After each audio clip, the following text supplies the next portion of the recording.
Welcome to Sound Bites, hosted by registered dietitian nutritionist Melissa Joy Dobbins.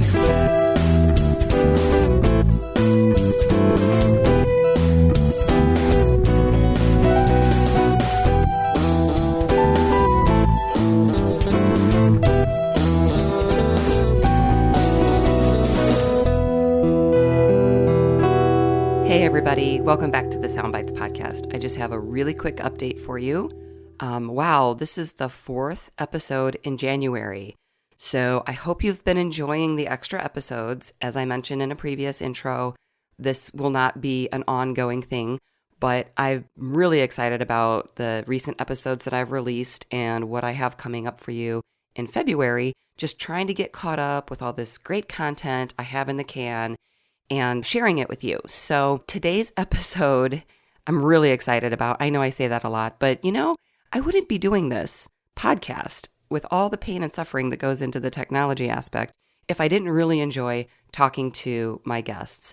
And we all know too well that there are a slew of diet, nutrition, weight, and wellness books out there, and the vast majority are not worth the paper they're printed on. There are so many celebrities and self-appointed health experts, and even, dare I say, health professionals and doctors who are peddling absolute garbage. It's extremely frustrating. It's one of the reasons I became a dietitian, really trying to help the public cut through all that garbage. So the doctor I'm talking to today and the book I'm talking about today is completely different. Dr. Nair's book, Healthier You, breaks down a healthy lifestyle into proven specific actions that make an actual difference.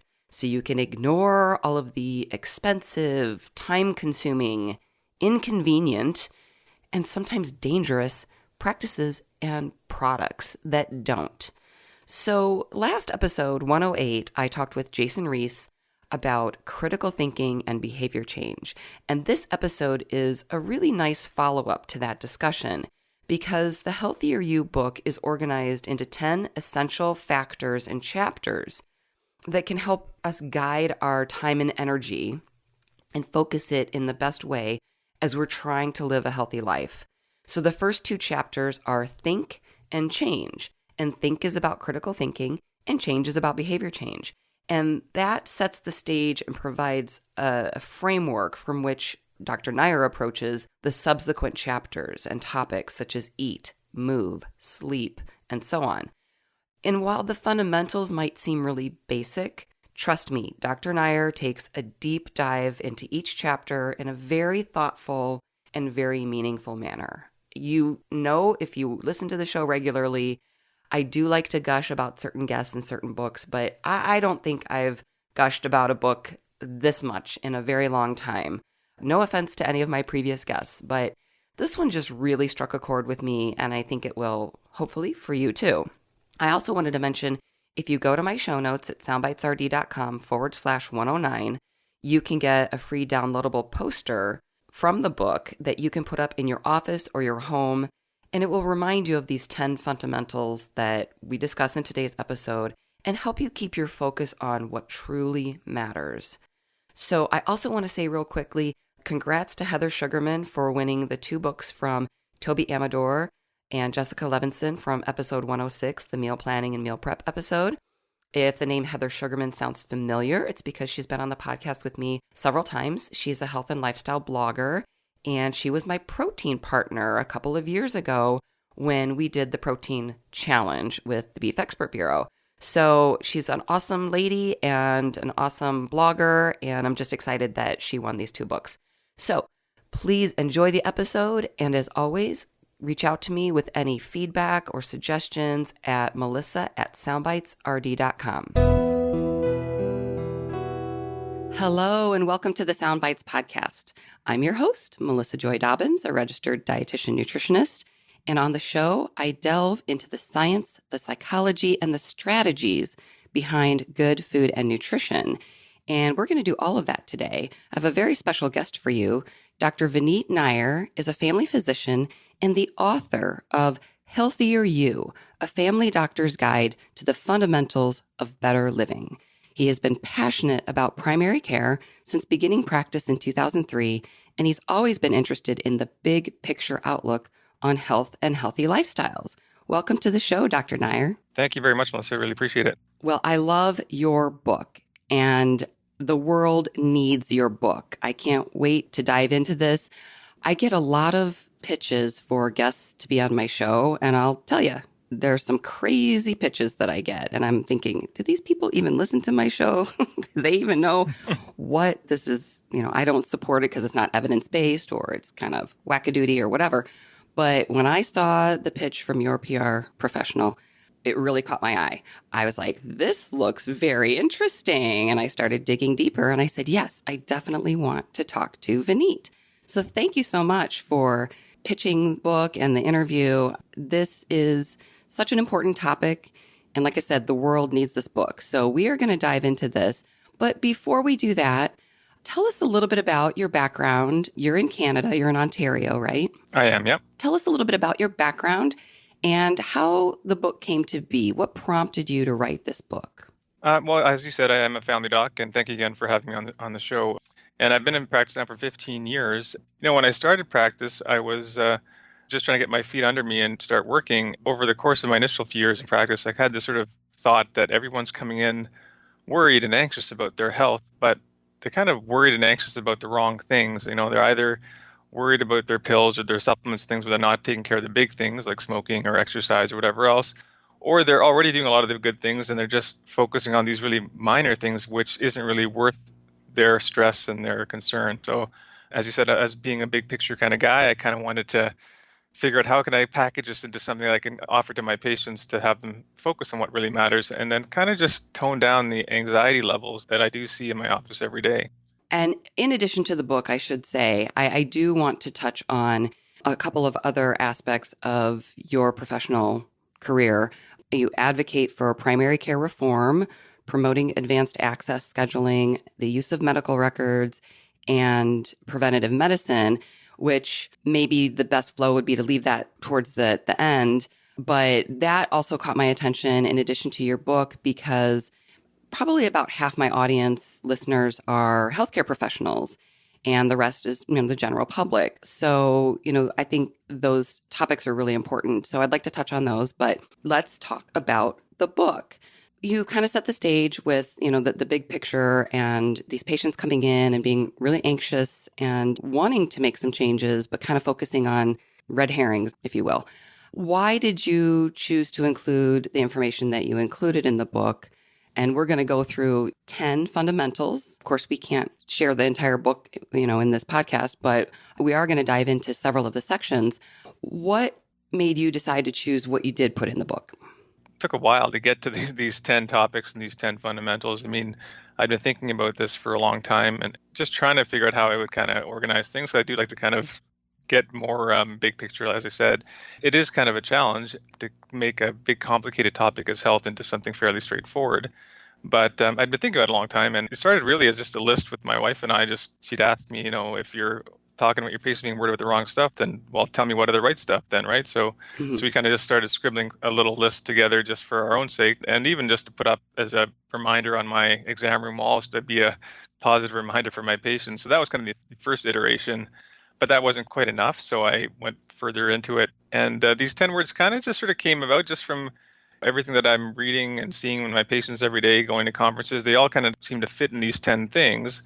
And so it kind of solidified that this is on the right track. And then this idea wasn't going away. It was kind of still there. And everything I was seeing and reading on social media, on people that I follow, that I respect, it all kind of felt to fit into this framework. Eventually, I kind of got to that point where I had to do something with it or my head was going to explode. So I decided to write the book on it. But in terms of the specifics, I think a lot of them are fairly, as you said, straightforward or somewhat common sense, and people wouldn't be surprised by them.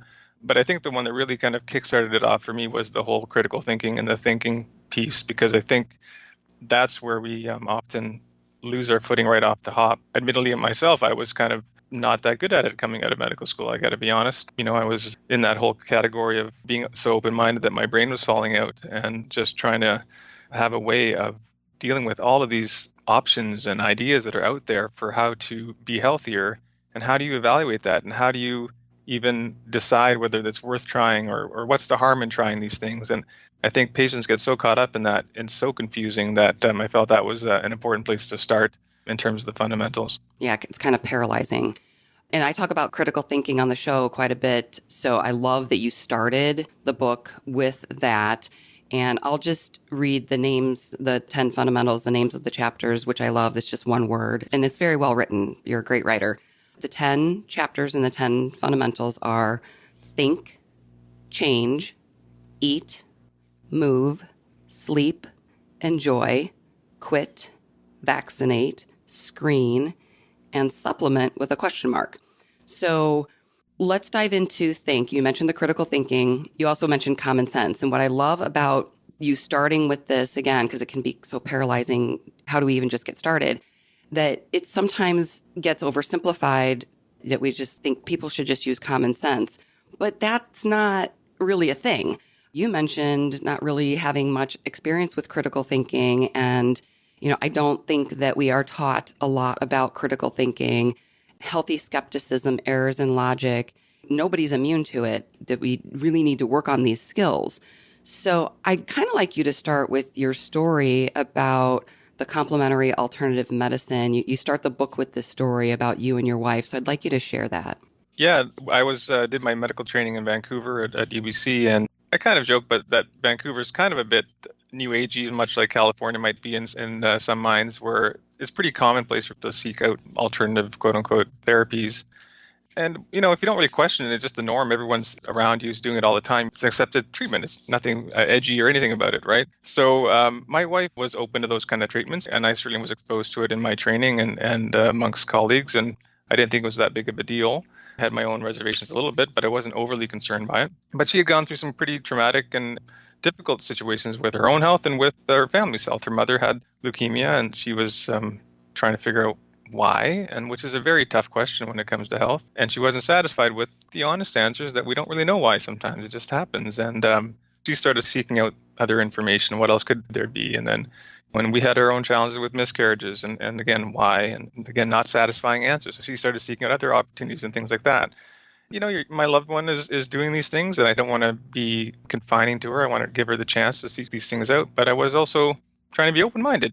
Maybe it just helps me to be better doctor to my patients by hearing what these other things that are out there that I hadn't really been directly exposed to as much. So it's one thing, though, when it's trying to tell patients about these things, but trying to talk to your loved one about, maybe this isn't the right way to go was challenging. And I got to that point when I was starting to see in my own practice, sort of the potential negative effects of seeking out alternative therapies, whether it's postponing therapy that would work and spending time on the things that aren't proven, or seeing a child that's suffering from the consequences of a vaccine-related injury, seeing people that have missed their last Christmas with their family because they're spending a lot of money, a lot of time on alternative therapies that haven't been shown to work. And unfortunately, there may not be anything available to work, but it's still a lost opportunity to spend time with loved ones. So I had to figure out how to talk to my wife about these things in an open way that was understanding where she's coming from and understanding what the appeal of these things are, but still figuring out how to convey the science and why we don't do these things on a regular basis, or why they're not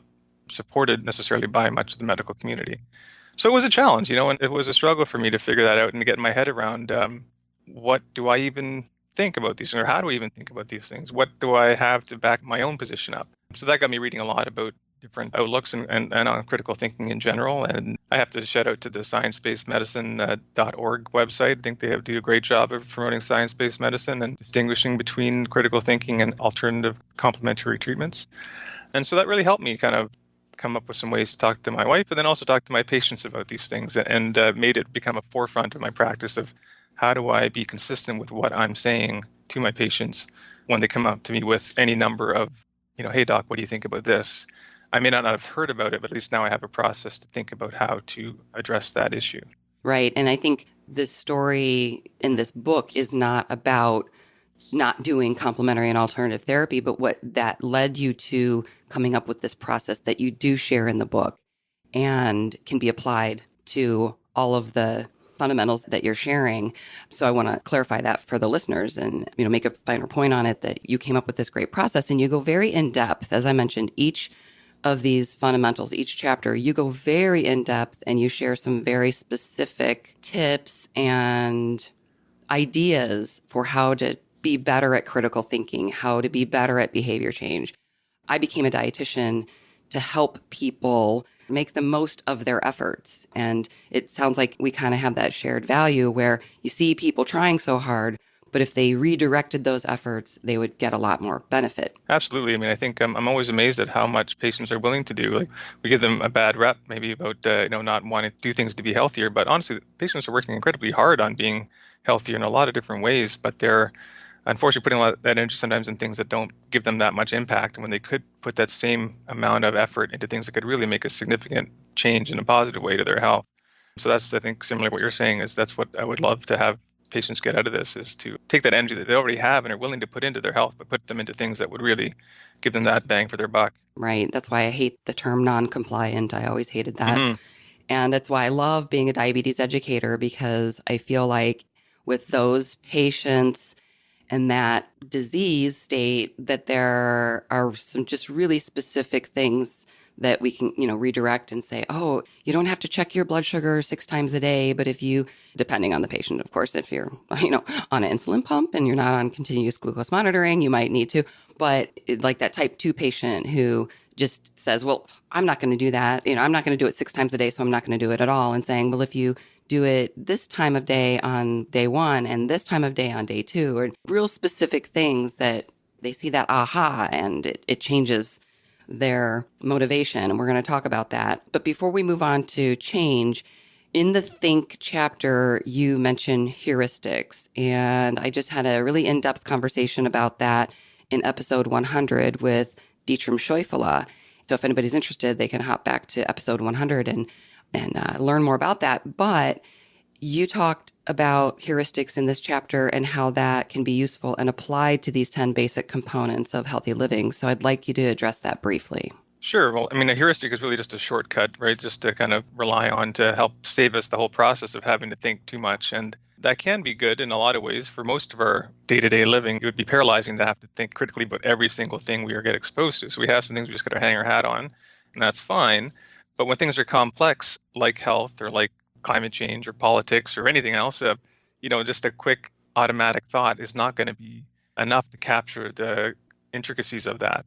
But in some ways, it can be helpful, right? And I think for me, when I look at my own health and talking to my patients in general, I think that if you're looking at things to be healthier, it's going to take a lot to overcome the benefits of these 10 fundamentals, right? It's going to take a lot of evidence and something really to fundamentally change how we think about health as a whole to offset the benefits you'd get from thinking clearly, motivating yourself to do the things you know to be healthier, eating better, exercising more. You would have to find something that's incredibly efficacious to overcome the benefits you get from those things. And especially if you're talking about, which we are, is primary prevention, right? Just health, wellness in the first place. It's just not going to overcome that. So I think just, the heuristic would be just focus on these 10 things, on the fundamentals, unless something dramatically changes their outlook, which is unlikely to happen realistically. Right. And as you're saying that, it's making me think of one of the points that you do make in the book. Obviously, if somebody has a specific diagnosis, some of the general advice that you're sharing in the book that we're talking about today that is good for almost everybody, it might be a little different for them. But these are the things that almost anybody can benefit from. I think so. I mean, whether you have diabetes, as you're talking about, or even any other kind of health condition, in addition to your regular treatments and such, it's still going to be helpful to follow these fundamentals. So let's talk about change. That's the second chapter. Mm-hmm. We already mentioned, well, we know change is important. If we don't change, we're not going to get any of those benefits. It's not easy, but maybe it's not as difficult as we think. If we have the right mindset, the right approach, the right tools in place, and I don't know if tools is the right word, but the right setup. You say in the book that change doesn't seem to happen until the person finds their inner motivation. But there's a lot of other myriad factors and obstacles. And you talk about a book called Switch and the 3 elements that we have to motivate and control in our quest for change. So I'd like you to kind of share the analogy about the rider and the elephant and the path. Sure thing. Yeah, I came across the Heath's Switch book at a conference a number of years ago, and it really clicked with me, and we were talking about change. as a challenge for physician offices and how we practice, but it still applies obviously to the individual as well. And it really struck me as a very powerful and clear way of thinking about how change is difficult, but also how we can use these principles to help us. So it talks about directing the rider. You're picturing a rider on an elephant going down a path, and this represents you as a whole. So the rider is your brain, just knowing I need to quit smoking, I need to lose some weight, I need to exercise more. So you need to find that motivation to give your rider a clear direction of what you're trying to accomplish. But what I've really found to take away from this was that you're riding on this elephant, and this elephant is obviously larger, more powerful, and will go where it wants to go, no matter where the rider may choose to try to pull it. So unless that elephant is on the same path as the rider in the same wavelength, you're not going to get there, right? So if you're saying you need to quit smoking, but deep down your elephant doesn't really want to, you're not going to get there. Or if you feel like you want to make some fundamental changes in your diet, but your elephant is not on board, you're not going to have success. You really have to find that way to motivate the elephant as well. So then once you have the elephant and the rider on the same direction, then you can change your environment, your path, to make it easier for yourself to reach your target, your destination.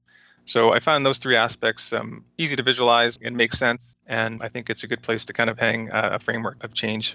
I love the visual, and I do agree it's very powerful. I'm glad you brought up the phrase motivate the elephant, because that was in my notes. Like, how do we motivate the elephant? That is the $1 million question, honestly, because it's so individual, right? I mean, it's one of those things where we can't necessarily give that to somebody else. They have to find their own way to some degree. And certainly that's a challenge as a family doctor to do that. So oftentimes it's trying to lead the witness to some degree to figure out what is most important to you, right? Like, what's the ultimate goal? What are you doing this all for? If it's just to make your family doctor happy, it's not going to work. If it's to make your spouse happy, it's probably not going to work. But if you're coming upon a milestone birthday, or you're having a child or a grandchild, and it's kind of, this is the time to make a change, or you have a significant health scare, something could really trigger you to make that change. But I think it is thinking about that big picture again. What are you doing this for? And often those things that we think is just want to be healthier and I want to look good for this, it's not enough, right? It's more about what is that ultimate goal? Like, I want to be there for my kids. I want to reach into my 80s with no disability and living independently. I want to make the most of my life and be there for my family and my work I'm passionate about. But it's going to be very individual. So I think in our practice, we talk about, asking people to put rating scales on things. What's your scale of 1 to 10? How motivated are you to change? And then when they say 3 or 4 or 5, whatever they say, rather than thinking about like what would it take to make you go to a 10, asking them, why did you say 3 or 4 and not 1? What was the reason that you even said 3 or 4? Because then maybe that can get them thinking about what's actually important to them and get them to say it rather than me telling them what it's for, because that doesn't work. Exactly. And so when we go about our daily lives and we think, oh, I should do this, I should do that, it's just kind of on the surface. And this process requires us to dig a little deeper and find that compelling reason. And I did a podcast interview with Dr. James Hill. Something that he said always sticks with me, and it sounds a little weird, but it's compelling. So he's the co-founder of the Weight Control Registry. So he works with people on weight management and weight loss maintenance. And so he always asks his patients, in going through this process to dig a little deeper, ask why until you cry. And like I said, it sounds a little weird, but it makes sense, because it might take you 10 questions, or 10 levels to get down to that really compelling reason. And, I'll just share, I went through that process and, trying to make some health changes in my life. Because even as a dietitian, I'm not perfect, right? And what I finally dug down deep to was, I was an older mom. I was almost 40 when my son was born. And my mom and I have only a 20-year difference. And I'm just, thinking ahead to like high school graduation, college graduation, and doing the math on how, quote unquote, old I'm going to be then.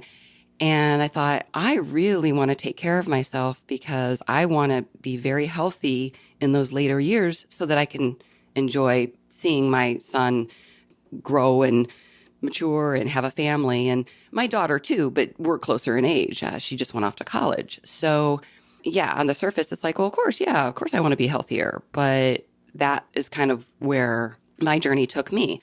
So I think it is very powerful. And I love, again, the visual with the rider and the elephant and the path, and kind of getting all of those things working together and motivating that elephant. You also dive into this topic of the ignition statement. So I'd like you to share that a little bit. Sure. I mean, I love that concept from John O'Leary. We always talk about mission statements and what we're trying to work for, but the ignition statement answers that question, why? Why do you want to lose weight? Why do you want to exercise more? And the why should have a quick answer for yourself, right? Just in terms of because, and be able to rattle it off on the tip of your tongue, because that should be that motivating statement, that ignition statement that drives you, that says, that's why, and that's why I'm going to go to the gym today. That's why I'm going to skip the chips and have an apple instead, or whatever it is. But it kind of is just that one statement that you can just lean on to keep you going when it's getting tough. And I think it's a great concept. I think it helps me a lot. I think for me, it became, why is it worth me to exercise more and to get up every day and do my best at work? And it's because this gift of life demands it, my family deserves it, and because I'm worth it. And that's mine, and that could, yours can be different. John O'Leary gives his example there, but it doesn't have to be complex. It's just something that will get you going. Right. And as you said when we started talking about this concept, is it's going to be different for each person. And as a healthcare provider or a family member or a friend, we can't give them that reason. They may not even know what it is until they dig deeper. And to your point, they need that compelling reason to keep them as much on track as possible, because those top line reasons aren't going to be compelling enough to stay on track. Life is just too tempting. There's too many temptations out there, right? We need to have some way to kind of keep ourselves on track. Yeah, too hectic. Mm-hmm. I'd also like you to share, because I think this is very powerful as well, the fixed mindset versus the growth mindset. You have a chart in the book that kind of gives some examples. A fixed mindset would be, I don't like to exercise. But a growth mindset would be, I haven't found the right exercise for me yet. So can you talk a little bit about that? For sure. I mean, this has kind of taken on some more interest over the last number of years, I'd say. But yeah, that fixed mindset is something I think we all kind of fall into very easily, as far as I know I'm guilty of that, even with the kids and parenting wise, right? The kids will say, I'm not good at this. I'm not good at math. I'm not good at sports. And you're trying to convince them that no, you're just not, you haven't figured it out yet, or you haven't found the sport that you like yet. And it's just that idea that we're not stuck in one place, that we can change, we can improve, we can find what's better. And I think labeling ourselves limits us. We just can't reach our true potential if we're labeling ourselves such that we feel like we're always this way. There's nothing we can do to change that. Whereas if we change the language that we use to the point that we're saying, I haven't figured it out yet, or I haven't found my favorite vegetable yet, or I haven't found my perfect sleep routine yet, that gives us that opportunity to improve and opportunity to find what will work for us, and not just give up and say it's just never going to happen for us. So it's so important to kind of have that idea that we can change. We're not done. That's so true. The labeling aspect. I encourage everybody listening to kind of sit down and make a list of all of the labels that you've given yourself and see that fixed mindset, and maybe have a column then to the right and how you can rewrite that phrase to be more of a growth mindset, and to give yourself that opportunity and not have that limiting statement that you may not even realize that you're giving to yourself. And I love your example with the kids, because I think it's easier to see it in other people than to see it in ourselves. My son is in 5th grade and he's saying certain things that I've never heard him say, like, I'm not good at math, which he's like 97th percentile on his tests, but he's not enjoying some of the math he's learning right now. And I'm like, don't say you're not good at it. I want you to enjoy it. And that's going to steal the joy, which is another one of your chapters, enjoy. Mm-hmm. But yeah, it's so easy to see it maybe in other people when they're saying these limiting statements, especially, a child. So maybe we can do that for ourselves a little bit more. Absolutely. Let's move on to chapter 3, eat. As you know, I'm a dietitian. Mm-hmm. And I loved what you said about, you start the chapter saying, this is perhaps the most complicated and confusing aspect of a healthy life. I completely agree with that. There's a lot of conflicting information out there. And I think it's one of those areas, I often say, well, everybody's an expert in food because everybody eats. On the one hand, that's frustrating because I want people to seek a registered dietitian for that expert guidance. But on the other hand, it's true. And I think that this comes out in your book as well. Each person is their own expert in their own health and their choices. So it's kind of hard to balance that sometimes. But again, with your approach being, let's do some critical thinking. Let's, in some ways, get back to the basics. But, the heuristic of eat less, move more, I kind of rebel against that because it oversimplifies it for people. For sure. And they do have questions. So maybe let's talk about your 5 dietary principles first and then dig into the 7 key actions. Then we're not going to give everything away. Maybe we don't talk about all of them. Oh, that's all right.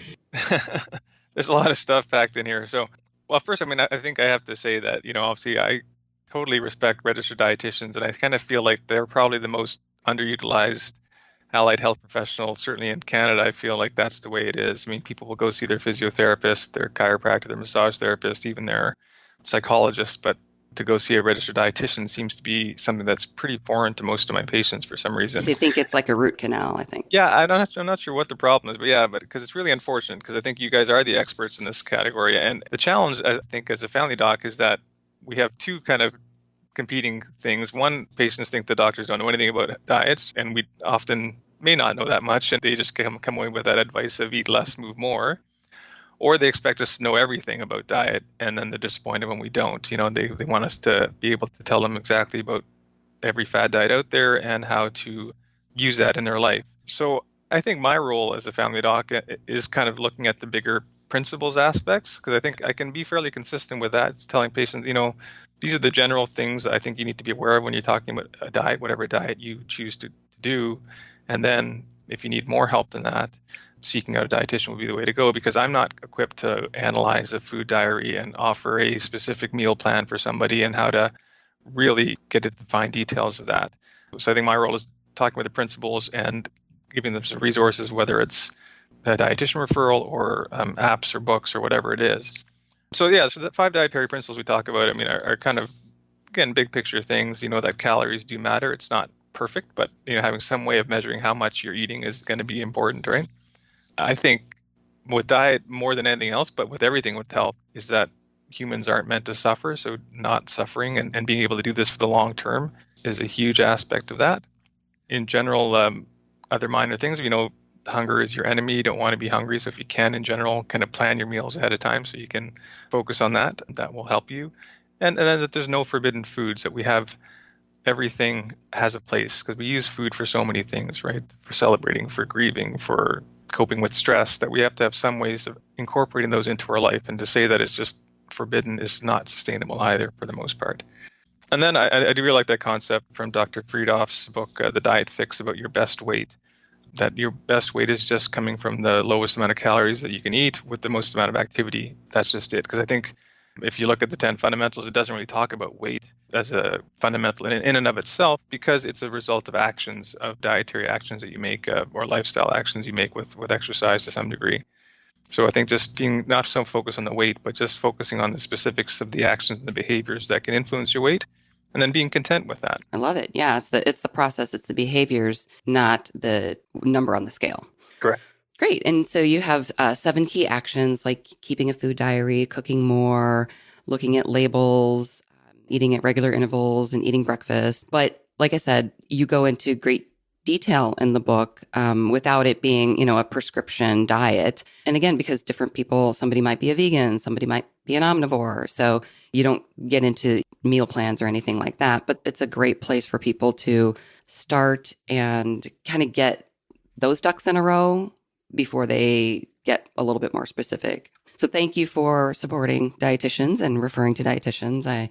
On behalf of the dietetics community, I thank you. And I always say that dietitians are not the food police. We're more like coaches than referees. And I just wish that patients knew that, because I think they think, oh, this is going to be so much fun. They're going to take away all my favorite foods. And so having your dietary principles about, suffering is to be avoided and there are no forbidden foods, I think sets the stage for people to think, oh, okay, this is a good roadmap. I like where this is headed.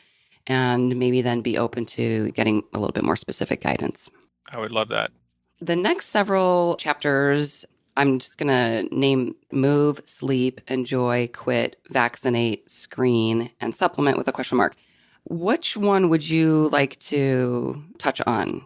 I would love to talk about maybe supplement. We can tack on to our critical thinking discussion earlier and just talking about the supplement side of things, because I think that is one where people have this idea that if you live a healthy life, it involves a lot of extra steps. You got to do more. So I'd like to maybe address that. Great. Excellent. When I talked about patients coming in and they're worried, one of the main worries I think is that people have is that they're not doing enough, right? They feel like I got to be doing more. This can't be enough. I'm exercising, I'm eating well, my weight's stable. I should be doing more. And I'm just saying, no, you're doing pretty good. Carry on, and they feel like they need to do more. So I think just being aware that you may not need to do more, that's where that question mark comes up with the supplement. Because in my mind, supplement is meaning in addition to all the other things that we're already talked about. So, I mean, if you can do those to the utmost, that's probably your first priority. And then if you wanted to add more, you can. But I think having, again, that process of thinking about it so that you're not just doing it blindly.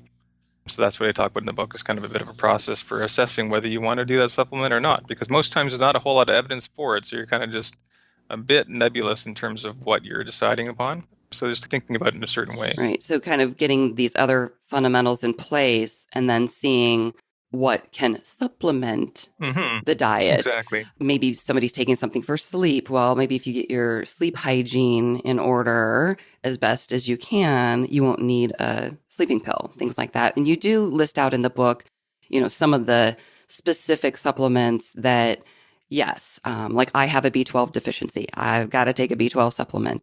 Many people may need vitamin D because we can only get so much from the sun and from our diet. So you do list out specific ones where it's pretty clear that those can be, helpful. And of course, that's a conversation that patients need to have with their physicians and say, which ones are warranted, which ones are safe, how much, instead of just thinking, okay, I want to improve my health, so let me just go to the health food store and buy a bunch of supplements.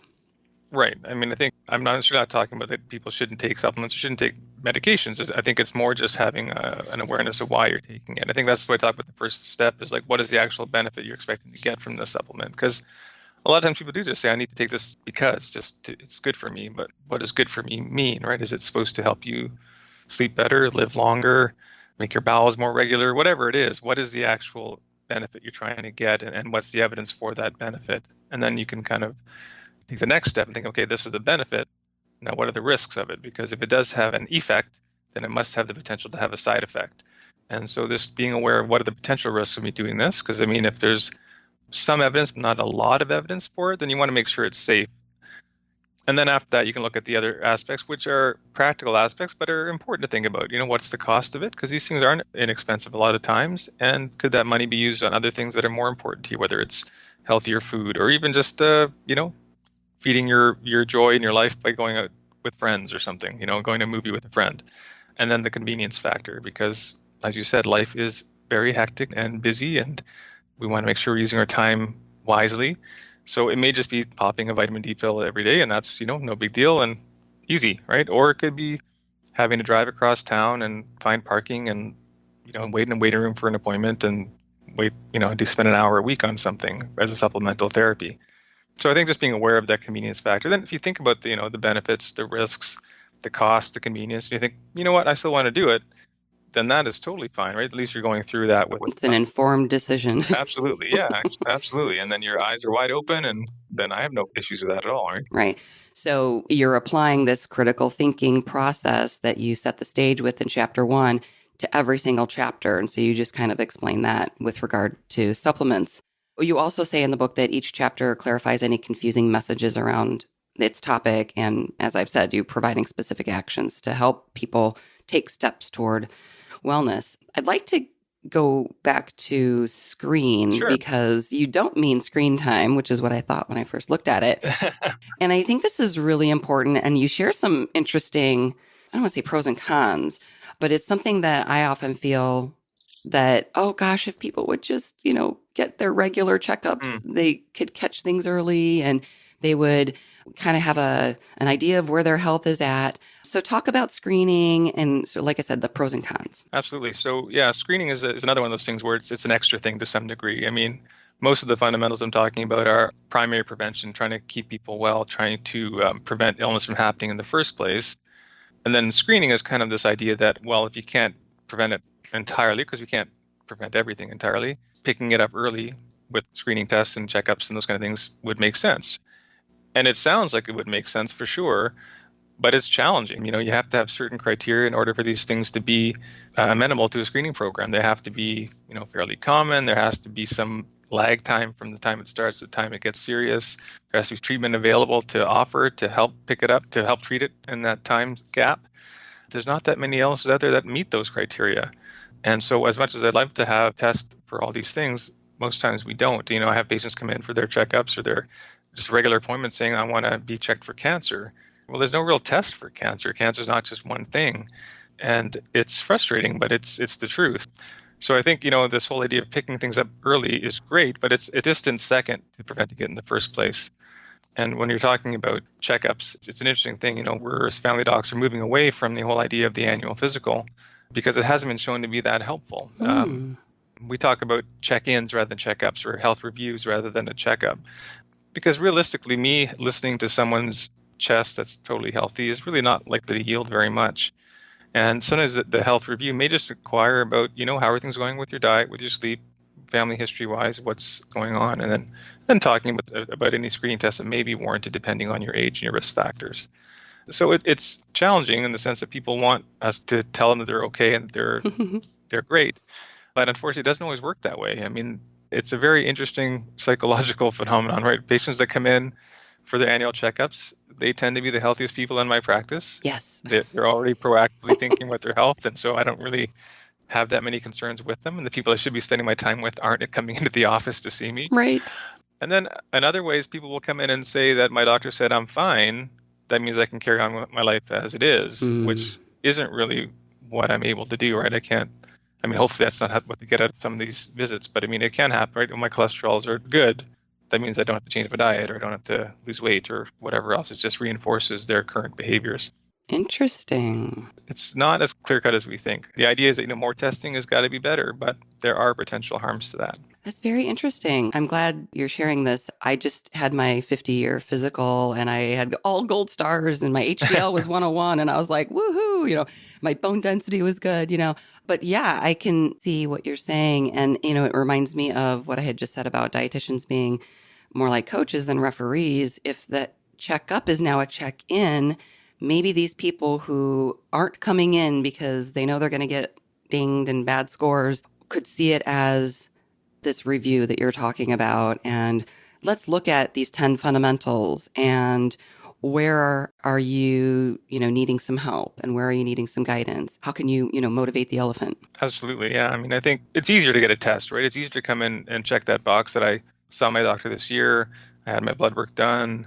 I had this test done, that test done. That part's fairly easy when you think about it, right? It's harder to take a look at your diet. Can I make some improvements there? Take a look at my exercise levels. Can I do something there? Take a look at your smoking. Can you quit smoking? Like those are harder to do than checking that box that I had my blood work done. And that's harder to do even as a doctor. It's harder to do, right? It's much easier for me to say, yeah, you got your bone density done. Yep, you got your colon cancer screening done, than to say I had a meaningful discussion about their diet or motivating them to quit smoking. It's those are much more gray areas in terms of successes and harder to do. Right. But I really believe that the information in your book is just a great starting point. Like even just having those conversations, the critical thinking and just I don't want to say the basics, but that foundation, that starting point could help so many people. You go into quite a bit of detail on quit, which is, of course, quitting smoking, and vaccinate. I know you're a huge proponent for vaccinations, but you go into a lot of depth and details. I want to let people know that they can find a lot of great information on that. And I thought maybe we could talk a little bit about enjoy as our last topic that we're talking about, because I love, again, I think that kind of goes to bolstering people to make change. And it's so important. You talk about happiness and finding your flow, being content and not comparing and things like that. So share with us a little bit about the enjoy chapter. Sure. I think that's another one of those areas that I came across in medicine where I felt like we were not adequately prepared, I guess. We do a lot of treatment of mental health and depression, certainly, which is, trying to get people, I joke, get people to feel less miserable rather than happier. And I think that's where I kind of got interested in, like, how do we be happier? Like, not in terms of getting away from feeling depressed and which may need clinical interventions, to how do we just feel more joy and just from the baseline, what works to help us feel happier. And that's where a lot of my reading came out on that. And I think it is reassuring that there is ways that we can improve our happiness in our life, and it's not a frivolous thing. I think it's an important thing for us to feel happy, because if we're not happy in our lives, then what's the point, right? We want to enjoy our life. So there are a lot of tangible things that we can do, and I certainly still struggle with some of these things myself in terms of my own life. But when I'm not quite feeling as good as I would like to, what can I do to improve that? And so things that have been shown to be helpful are things like, being grateful and having gratitude journals where you're tracking some of the positive things that have happened in your day, because we as humans tend to focus on the negative sometimes. And so we need to really just switch that, focus on the positive. Exercise seems to work for a lot of things. So I think that's always a great thing to focus on.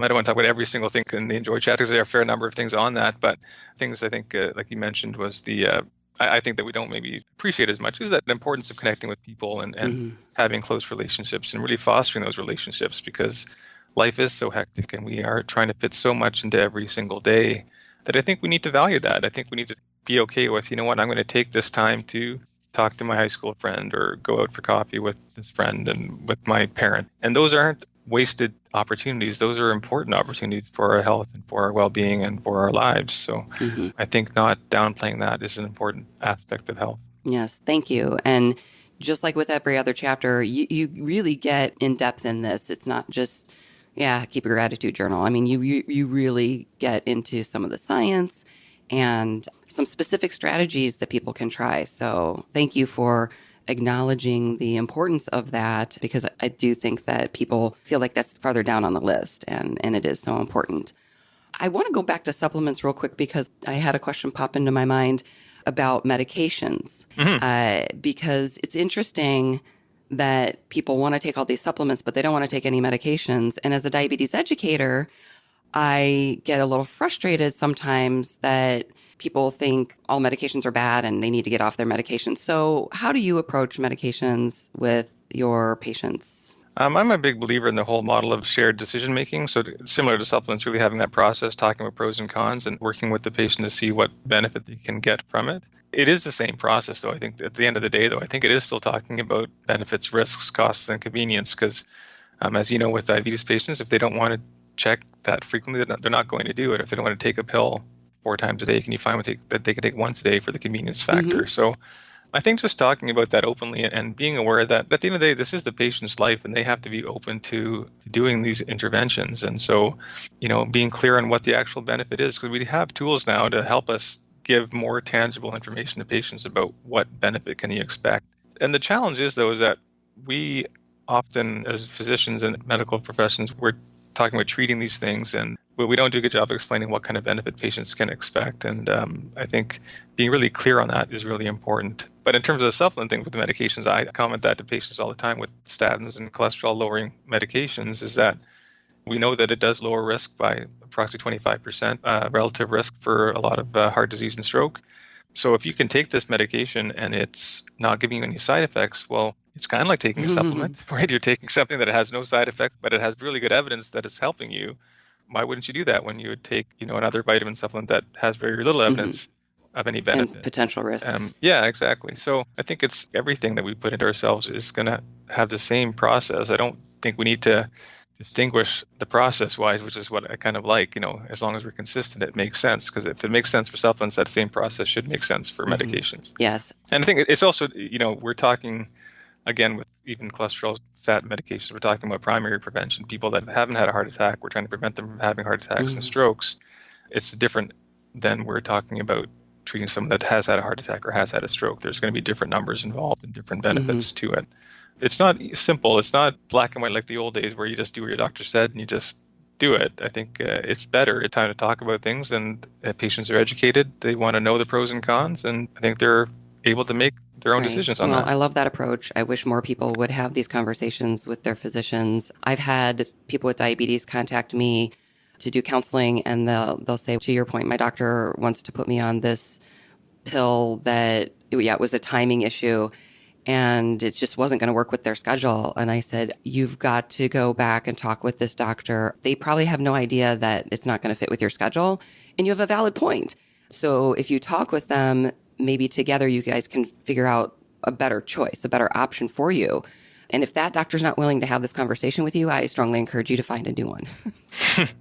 Yeah, Drop the mic. absolutely. Okay, so Yeah, because just like the conversation you and I just had about supplements earlier, we don't just want to slap a supplement or a medication on without looking at these fundamentals. Where are you with eating, moving, sleeping? How are you doing with these? Where could you do better? How could you do better? And then see, okay, where does a supplement or a medication come in to fit into the big picture? Correct. Yeah, Cool. I agree. Well, like I said, I love the book. This world needs the book. I don't say stuff like this a lot. So Well, I I'm really just appreciate it. I wish there were good for all the crazy diet books out there. Oh my goodness gracious. This is really excellent. I do want to talk about your advocacy for primary care reform, promoting advanced access scheduling, the use of medical records and preventative medicine. I know that's kind of a lot, but can you just kind of share why you're so passionate about these things and what your approach is and what you would like to see happen in this arena? Sure. I mean, I think there's some challenges going to be different from the Canadian workspace than the American probably, but I think it all comes back down to this big picture aspect of health. I think I'm fairly consistent, maybe even simple in my way my brain works, and I still see that in terms of our primary care world, we still could do better on a few fundamental things, which would make some dramatic improvements rather than focusing on a lot of these kind of fancier things or on the periphery that may not have that big of an impact. I just want to promote that idea that we can do better.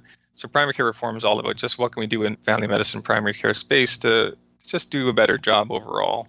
Because times have changed dramatically where we used to just basically just get paid to see patients, and whether we're doing good work or bad work, it's really hard to say. Just the fact that I'm seeing a patient means I'm doing good work is kind of how it used to be.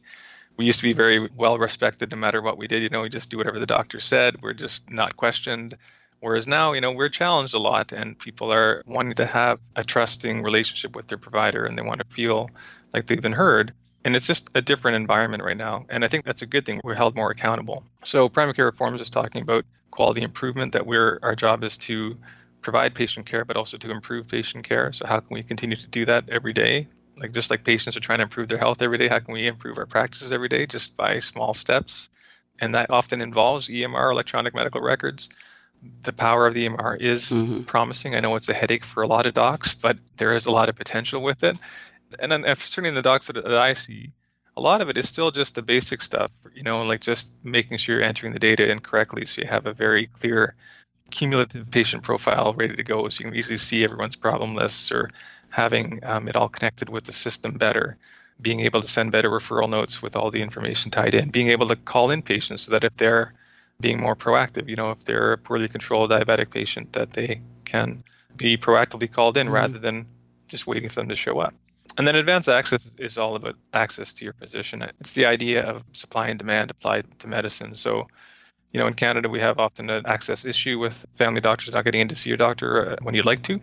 So it's the idea that we can predict that. We can say how many patients you should have in your practice.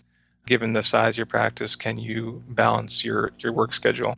And this was started in the States, though, through Kaiser Permanente was one of the bigger proponents of this model. But it was like, this whole idea that if you're a family doc and your patient calls in just for a routine run-of-the-mill problem and they're told, well, you can get to see them in 2 weeks, but every time they call, it's always 2 weeks. That means your supply is meeting the demand. You're just always 2 weeks late. Because if you weren't meeting it, it would be 2 weeks, then 3 weeks, then 4 weeks, and it would just keep going up. But it's not. It's always 2 weeks. So can you work harder for a period of time just to get it down to 0 or 1 day so that you're always on time and your patients are able to see you? And I've been doing that for the last probably 12 years now in my practice, and it is by far the best thing I've done in my practice in terms of just my control of my schedule, my patient satisfaction, my personal satisfaction, feeling like I have my life under control. Because it's an awful feeling showing up to your office when you're already fully booked and the phone's going to be ringing, and so you're going to have people booked on the side, and you're late before you can get out of bed. So that's not the way I wanted to live my life. So advanced access is probably the best thing I've done in my practice, management-wise. Wow, wonderful. Well, thank you for sharing this. I know there's kind of a lot to sort of, top line, but yeah, sorry, no, did the best I could. You did great. And I think those things are important. And that's the other aspect of the pitch that caught my eye was, the book and then these healthcare topics that you're very passionate about. Well, I know people can find you on Facebook, Twitter, and Instagram at Vineet MD. And I'll have the link to those social media handles and your website and where people can get the book, both the Core Family Health site and Amazon. It's on there too. I just have so enjoyed this conversation with you. And I was wondering if you have anything that you wanted to share that I didn't ask or that you want to kind of put a finer point on as we wrap up. I think I just like maybe end with that whole ultimate goal aspect. In my mind, the ultimate goal for people when I see them in my practice isn't so much looking like a model or a celebrity. It's trying to get it to their 80s with minimal disability and living independently and enjoying their life fully. So I think we get lost in what do we mean by healthy. And I think if we keep that as our ultimate goal, that's more attainable than we think it is and is a good kind of shining star to look towards. And the second part is that we are here to enjoy our lives. We're not meant to be suffering. So I think living the healthiest life you can enjoy is a reasonable goal. And so if everything you're doing is honestly and truly the healthiest you can enjoy, then be content with that and don't add further stress to your life by all the things that you think you should be doing. And I know all of us can be healthier, but at the end of the day, that we want to be picking things that we can do happily for the long term.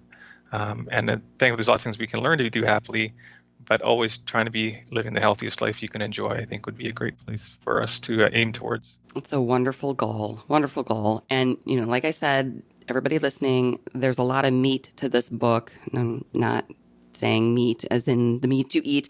It, like I said, is very in-depth, but I also wanted to say it's a very well-written, very easy read and can be kind of a quick read if you want to skim through and kind of find the different areas that jump out at you or whatever. So I thought, well, I've really kind of kept saying that you go in so in-depth. It is not a difficult read at all. It's very enjoyable, and I highly recommend it. Thank you so much. My pleasure. Thank you for talking with me and for the wonderful work you do. And for everybody listening, as always, enjoy your food with health in mind and enjoy your life with a little bit more joy. Till next time. For more information, visit soundbitesrd.com. Music by Dave Burke.